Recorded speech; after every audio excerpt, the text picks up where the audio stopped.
Şimdi beyaz tenli bir hanımın bacağında şu gördüğümüz şişlikler var.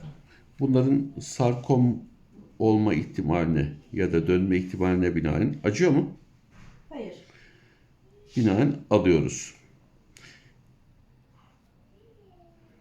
Bakın şu benleri görüyorsunuz arkadaşlar. Güneşlenme çok önemli bir şey. Güneşlenmemek lazım. D vitamini için güneşlenmesi gereken süre haftada 3 defa, az güneşin olduğu yerde bile en fazla yarım saattir. Fazla güneş D vitamininizi çoğaltmaz. Tam tersini azaltır. Ama insanlar bunu bilmiyor. İşlerine geldiği gibi yorum yapıyorlar. Güneş tek bir ışıktan oluşmuyor. Bir kombinasyondan oluşuyor.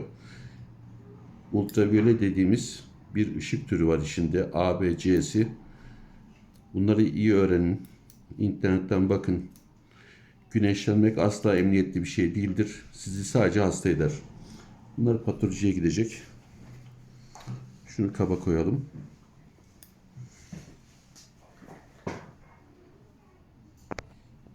Al onu oradan.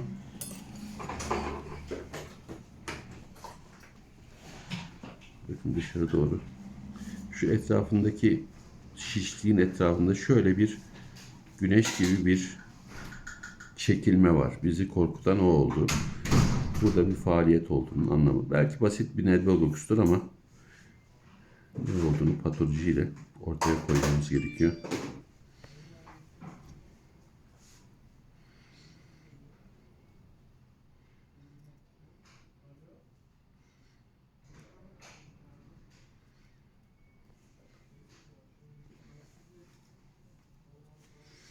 Güneşin tesirleri öyle bir günde çıkan şeyler olmadığı için, uzun zamanda olduğu için insanlar değişikleri güneşe bağlamıyorlar.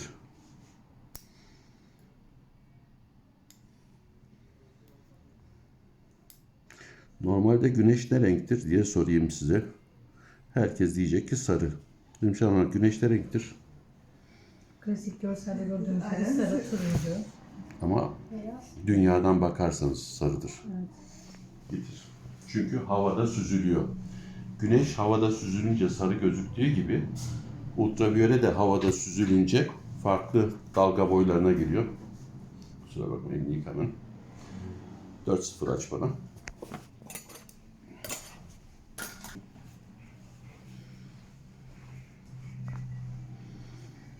Evet, güneş ne renkte hocam? Güneş atmosferden süzülünce sarı gözüküyor. Uzaya çıkınca beyazdır. Tahmin Bu da etmiştim. ışığın hava içinde şekil değiştirdiğinin göstergesi. Buna en bariz örnek ozon tabakası. İncelince ultraviyole daha çok aşağı geçer. Bir de mesafeyle ışık değişir. Sabah saatlerinde aynı güneş, tepedeki güneş, ama tek problem atmosferde yol aldığı mesafe uzadığı için dalga boyu değişir. Zararlı ışıklar daha az gelir. O yüzden en tehlikeli zaman öğlen saattir. Dalga boyu en kısa mı oluyor o zaman? Yok, ultraviyole B'nin geldiği zamanlar. %2 geçer. Ozon tabakası, o da bir havadır. Ultraviyole B'nin %98'i orada takılı kalır. Hatırlarsanız bir ara ozon tabakası delindi belindi olaylar Evet. olmuştur. Bir de ultraviyole C var. O atmosfere girer. En fazla ozon tabakasını oluşturur.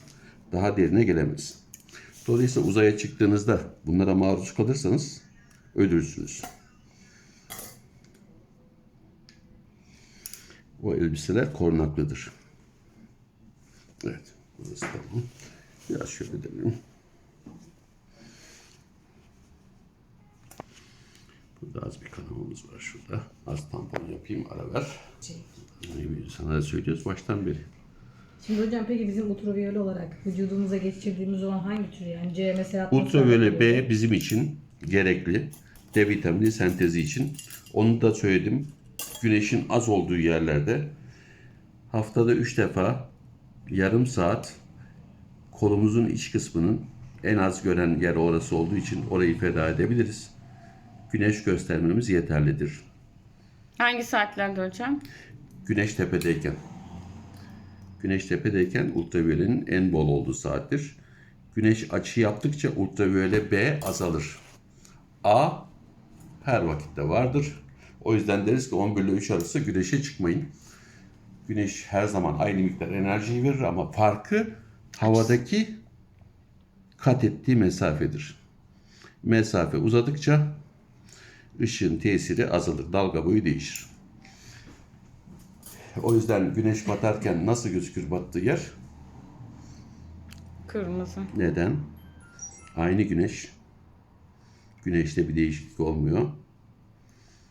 Kararmaya bağlı mı? Yok. En az kırılan ışık kırmızıdır. Aa, o kalıyor. Amerika'daki arabaların stop lambaları artı sinyal lambaları ne renktir? Kırmızı. Neden? Bizdeki ne renk hocam? Kırmızı bizdeki sarı sinyal lambası. Evet. Stop Peki lambası. neden stop lambası Amerika'da sinyal lambası kırmızıdır? Bilimsel takılırlar. En uzaktan görülebilen ışık Kırmızı. dalga boyu en uzun olandır. Dalga boyu kısaldıkça mesafe azalır. Bunun iyi tarafı şu. Böyle olmasaydı röntgen ışını, gama ışını gibi ışınları silah olarak kullanabilirdik. Şimdi kullanamıyorsun. Niye? Kağıttan bile geçmez mesela alfa ışını. Röntgen ışığı da havada belli bir mesafe yol açar. Evet. Öbür türlü al sana silah olurdu. Doğru. Dalga boyu uzadıkça gittiği mesafe uzar. Kısaldıkça mesafe kısalır ama tesiri artar. Doğru. Bayan sesleri gibi. Evet. Tizliği arttıkça, frekans arttıkça tesiri artar. Ama mesafe uzayınca tesir azalır. O yüzden biraz mesafeli olmak gerekiyor bayanlara. Damlat.